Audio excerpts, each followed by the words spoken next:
성경은 우리를 일컬어 이미 구원받은 성도들이라고 선언합니다.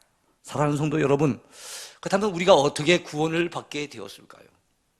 허물 많고 죄 많은 우리네 인생이 어떻게 우리가 구원을 받을 수 있었는가 하는 것입니다. 또한 하나님께서 우리를 구원해 주셨다면, 그 은혜로 구원해 주셨다면 왜 우리를 구원해 주셨을까요? 구원해 주신 목적이 있을 것 아니겠습니까? 그렇다면 하나님이 우리를 구원해 주신 목적은 무엇일까요? 오늘 이런 말씀들을 함께 살펴보면서 은혜를 받으려고 합니다. 첫 번째 생각해 볼 제목입니다. 은혜로 구원해 주신 하나님. 한번 따라해 주시기 바라요. 은혜로 구원해 주신 하나님. 예, 우리가 구원받은 것은 전적으로 하나님의 은혜입니다.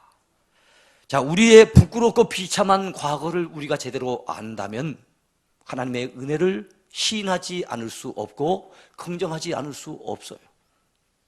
오늘 읽었던 에베소서 2장 이 본문의 말씀은 우리가 구원받기 이전의 모습을 그때라고 얘기합니다.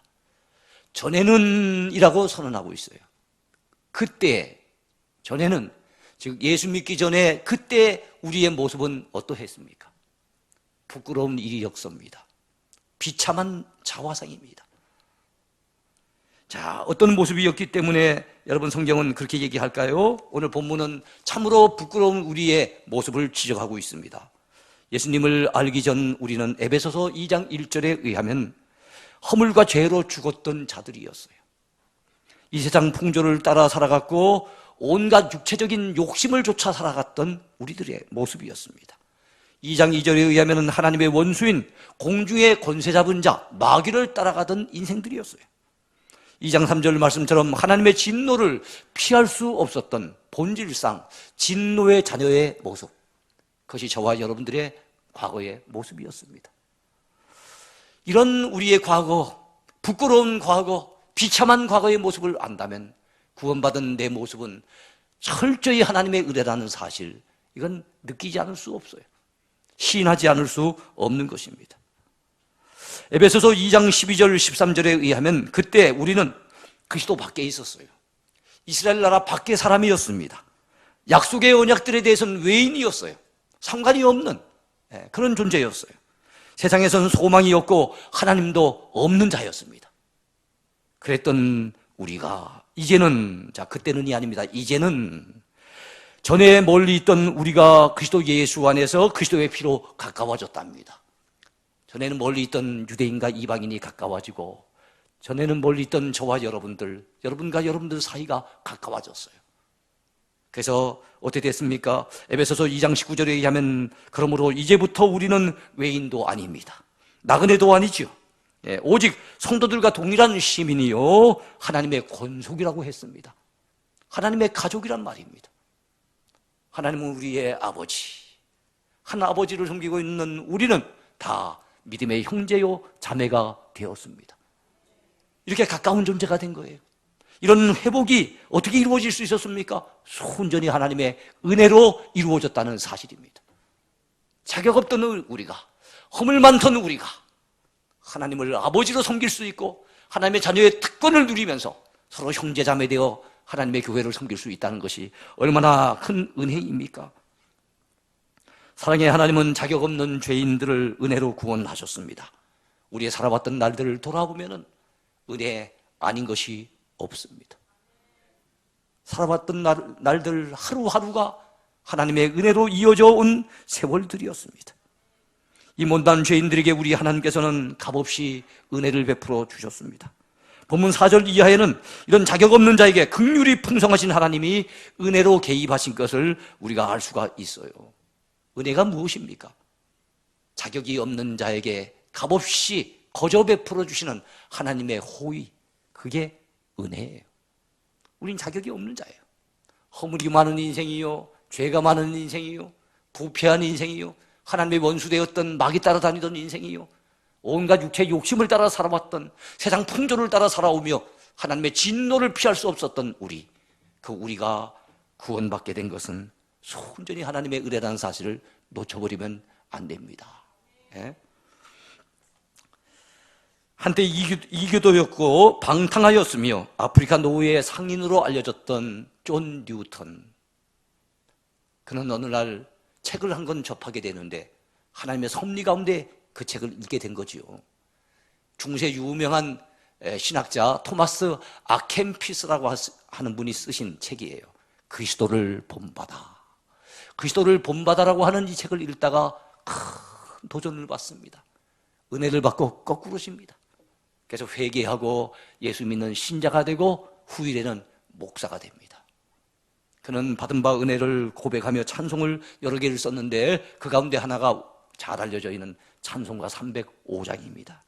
나 같은 죄인 살리신 주 은혜에 놀라와 잃었던 생명 찾았고 광명을 얻었다. 나 같은 죄인 살리신 주 은혜 놀랍다고 그는 그렇게 노래하고 있는 거예요. 그렇습니다. 주님의 은혜는 놀라운 은혜입니다. 주님의 은혜는 크고 크신 은혜인 것을 여러분 믿으시기 바랍니다. 그는 인생 말년에 기억력이 많이 감퇴가 돼요. 주변에 있는 친구들이 은퇴를 권유합니다. 그때 그가 그 은퇴 권유에 대해서 받아들이면서도 그는 이런 고백을 해요. 비록 내 기억력이 거의 상실되어 가지만 두 가지 사실만은 나는 또렷하게 똑똑히 기억하고 있다네. 그 가운데 하나는 나는 한때 이교도였으며 참으로 노예를 사고 팔던 그런 참으로 죄인 중에 괴수죄인이었다는 사실, 그 하나와 두 번째는 그 죄인된 나를 구원하신 예수 그리스도는 나의 구세주가 되신다는 그 사실, 이 사실만은 내가 잊을 수 없다네 그랬어요. 그렇습니다. 우리도 존 뉴턴의 고백이 우리의 고백이 되게 해야 되겠습니다. 다른 건 잊어버려도 나의 과거, 나의 부끄럽던 과거, 추악하던 과거, 비참했던 과거를 잊어버리면 안 되고 그런 과거의 나를 십자가의 그 피로 구속해내신 예수님의 그 놀라운 구원의 은혜 잊어버리면 안 되는 줄로 믿습니다. 두 번째 제목입니다. 믿음으로 말미암아 받은 구원의 선물입니다. 믿음으로 말미암아 받은 구원의 선물. 한번 따라 해주세요. 믿음으로 말미암아 받은 구원의 선물. 우리는 믿음이라고 하는 통로를 통해서 구원을 받습니다. 성경은 오직 믿음으로 구원받는다고 성경 곳곳에서 증언하고 있습니다. 에베소서 2장 8절 상반절에 봤더니 너희는 그 은혜에 의하여 믿음으로 말미암아 구원을 얻었나니 그랬어요. 너희는 그 은혜에 의하여 믿음으로 말미암아 구원을 얻었대요. 이 믿음으로 말미암아라는 말은 믿음을 통하여 구원을 얻었다는 거예요. 믿음이라고 하는 통로를 통해서 구원을 얻었다는 것입니다.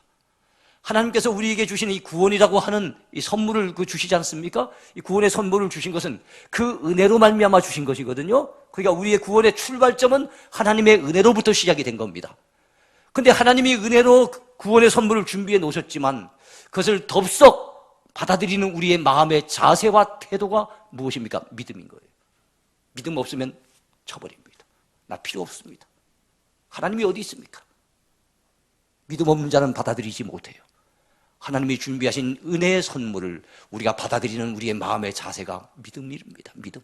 이 믿음을 통과하여, 믿음을 통하여, 믿음이라고 하는 통로를 통해서 우리가 구원을 받는 거예요. 그래서 영어 성경에서는 through faith라고 얘기를 하죠. 믿음을 통하여 우리가 구원을 받는 겁니다. 그렇습니다. 성경은 우리가 오직 믿음으로 구원받는다고 가르쳐 줍니다. 마가복음 16장 16절에서 예수님은 이렇게 말씀하시죠. 믿고 세례를 받는 사람은 구원을 얻을 것이요 믿지 않는 사람은 정죄를 받으리라 그랬습니다.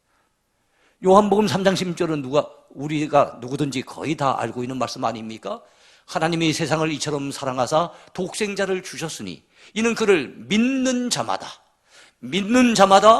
멸망치 않고 영생을 얻게 하려 하심이라 그랬습니다. 사도행전 16장 31절에 보면은요, 빌립보 감옥에서 사도 바울이 복음을 전하면서 그 빌립보 감옥의 간수에게 외쳤던 메시지가 있습니다. 주 예수를 믿으라. 그리하면 너와 내 집이 구원을 받으리라. 항상 이 구원은 믿음과 연결이 되는 거예요. 왜냐하면 우리의 선행물을 통해서 구원받을 인생은 아무도 없으니까. 우리의 공로나 자격을 가지고 주 앞에 설 수 있는 인생은 아무도 없기 때문에 하나님은 오로지 우리의 믿음을 보시고 우리를 구원해 주신다는 사실, 여러분 기억할 수 있게 되길 바랍니다. 로마서 10장 9절에도 보면은 내가 만일 내 입으로 예수를 주로 시인하며 또 하나님께서 그를 죽은 자 가운데서 살리신 것을 내 마음에 믿으면 구원을 받으리라. 어떤 내용이에요? 예수를 나의 주님으로 시인하고 하나님께서 그를 죽은 자 가운데 다시 살리신 거, 부활시키신 것을 믿으면 어떻게 된다고요? 우리가 구원을 받게 된다는 거예요. 그래요, 여러분, 하나님 살아계심을 믿어야 됩니다. 예수님이 나의 구주 되심을 믿어야 됩니다. 그 주님이 내 죄 위하여서 십자가 지심을 믿어야 됩니다. 그 주님이 죽음의 권세를 깨뜨려 버리시고 사흘 만에 부활하신 사실 우리는 믿어야 합니다. 그 믿음을 가질 때 우리는 구원을 받게 된다는 거지요. 그래서 우리는 찬송가 544장을 통해서 이렇게 고백합니다. 우리가 구원받는 것 울어도 안 되고 힘써도 못하고 참아도 될 수 없지만 오직 믿으면 되겠네. 어떻게 보면 하나님 앞에 우리는 믿음이라고 하는 결혼 반지를 낀 사람들이에요. 우리의 신랑 예수님, 그 예수님께서 우리에게 이 믿음이라고 하는 결혼 반지를 끼워주셨어요.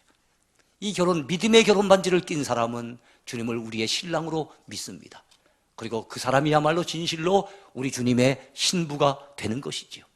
여러분이 그런 사람 되시기를 축원해 드립니다. 우리가 받은 구원은 우리의 공로의 산물이 아닙니다. 오직 하나님의 은혜의 선물일 뿐입니다.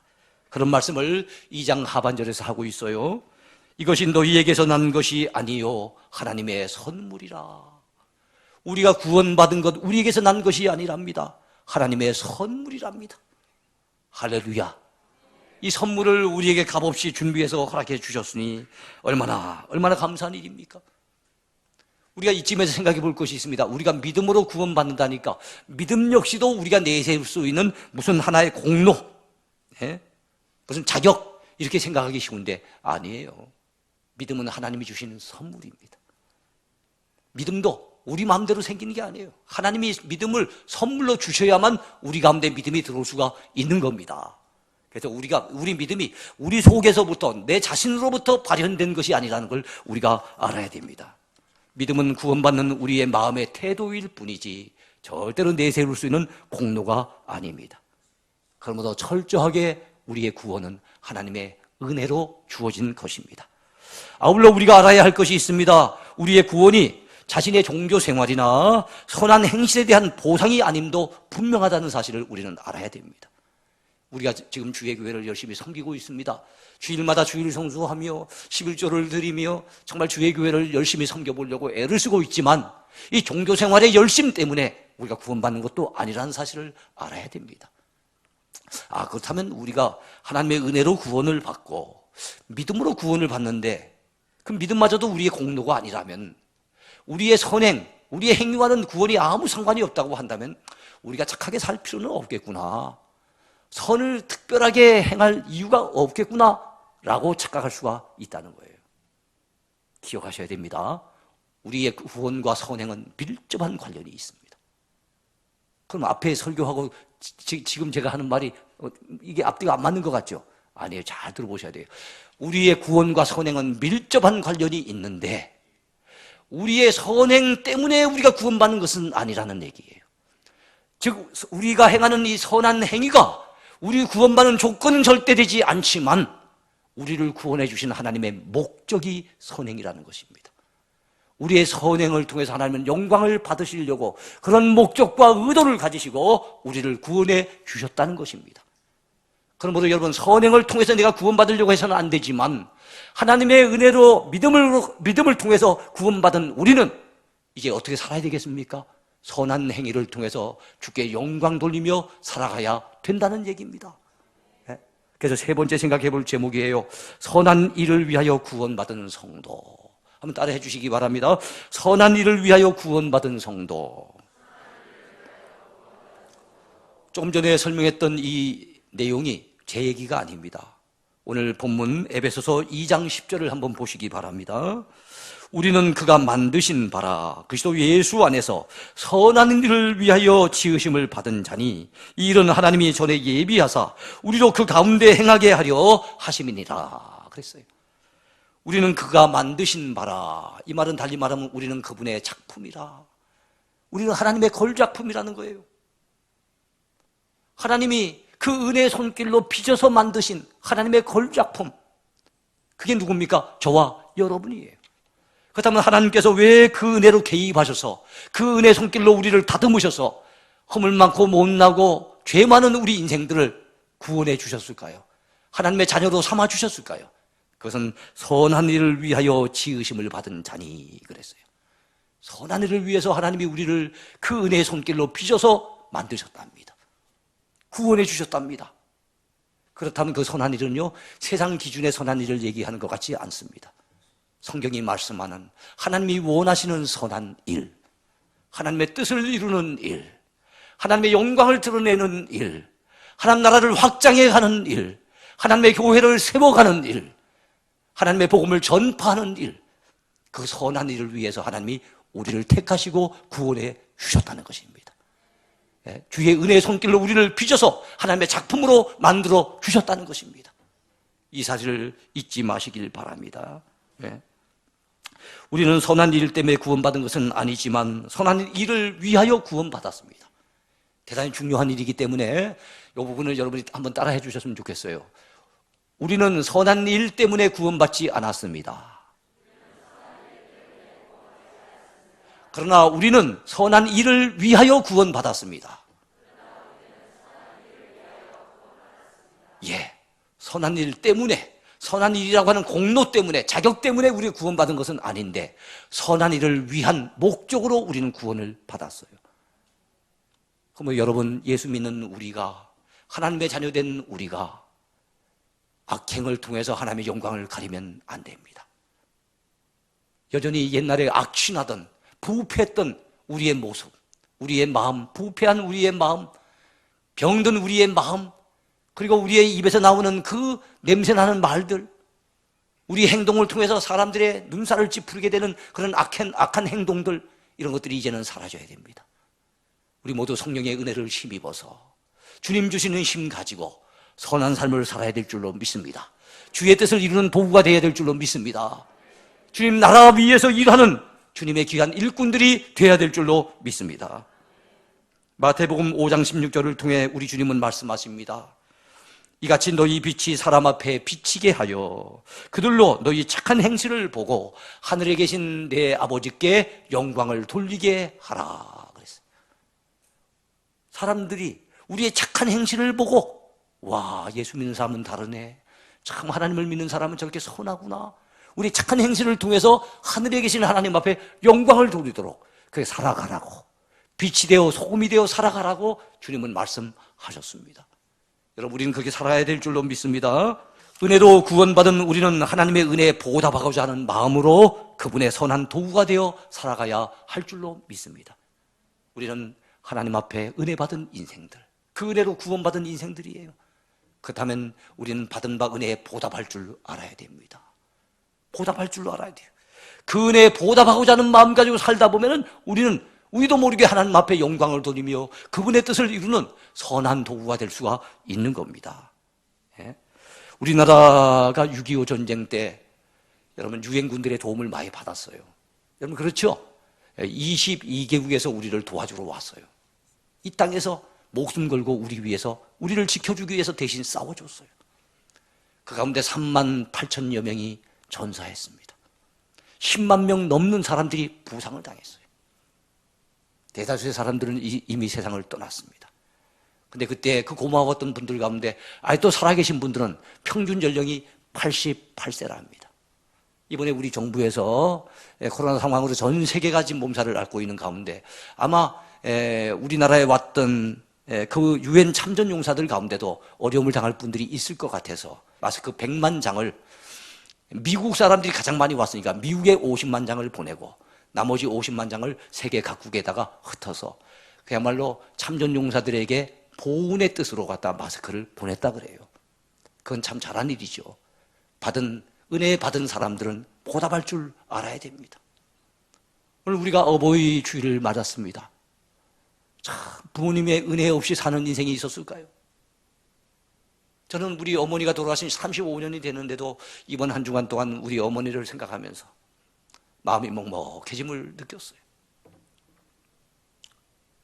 눈물이 핑 도는 그런 느낌을 받았어요.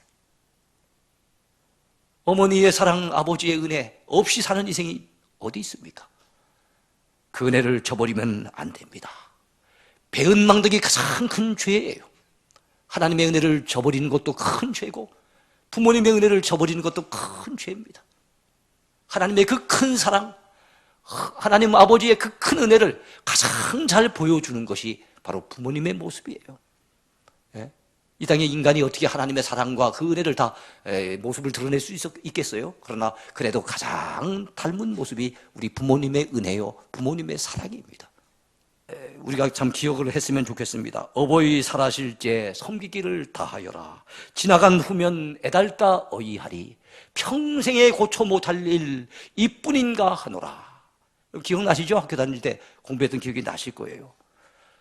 성경에도 여러분 부모에 대해서 효를 강조하는 그런 가르침이 너무너무 많습니다. 몇 가지만 소개합니다. 출애굽기 20장에 보면 10계명이 나오는데 1계명부터 4계명까지는 하나님을 어떻게 섬길 것인가 하는 계명이에요. 5계명부터 10계명까지는 인간관계 속에서 우리가 지켜야 될 계명인데 그 가운데 첫 번째가 5계명입니다. 그것이 부모를 공경하라는 거예요. 부모를 공경하라.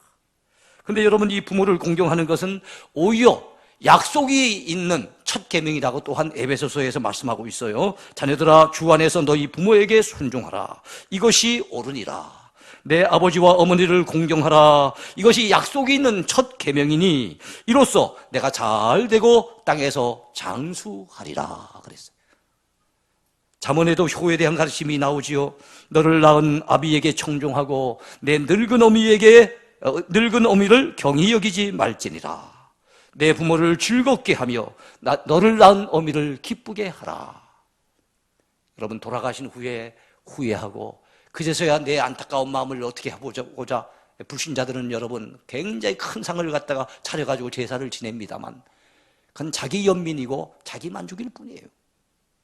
자기 스스로가 죄송스러우니까 그걸 가지고서 어떻게 죄송스러운 후회되는 마음을 달래보려고 하는 뿐이지 부모님이 잡수지 못합니다.